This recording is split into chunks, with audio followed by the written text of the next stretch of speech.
Hearing people saying things like, through the grace of God and through the power of the atonement of Jesus Christ, that they were able to feel healing. And I thought, why can't I feel that? I guess I was just expecting it to heal me without any really effort or faith on my part.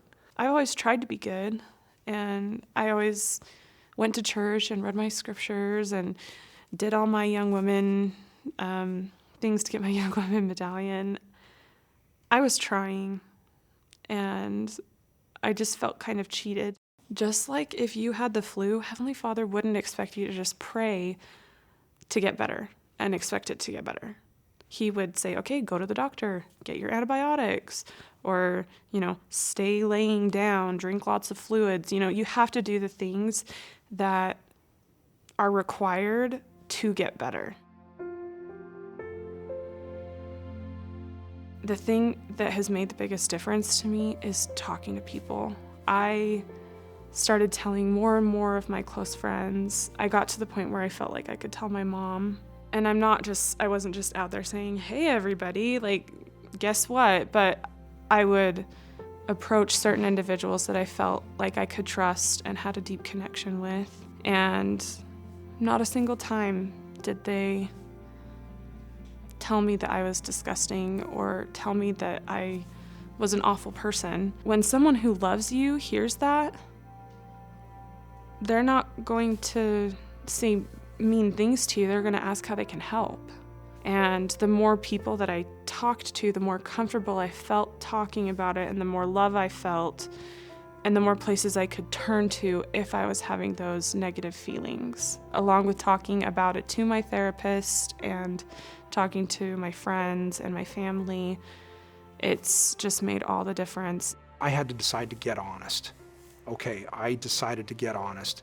And in doing so, I discovered that all of these lies that I had been told from the dark side about if you get honest, you're going to lose, I discovered that that was not true.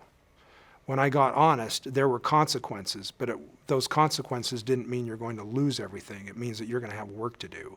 The first thing I tried was we started going to 12-step groups. My dad would actually come with me.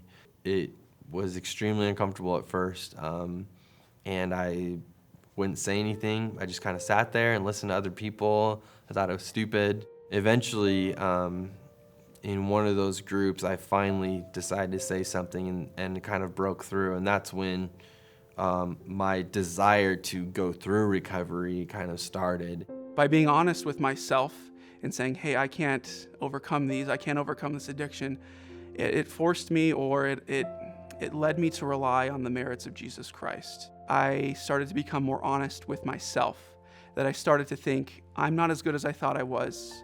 And by breaking that down, I realized that I needed God, and so I started praying with more intent, more earnestly, and I felt God come closer. So I just started recovery 3 years ago, and I started talking to my bishop. At that time, I started reading the scriptures, and I started praying.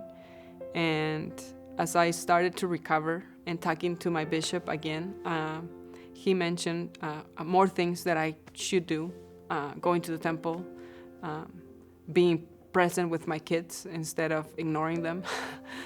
and I started doing all these things, and that's when I started finding recovery.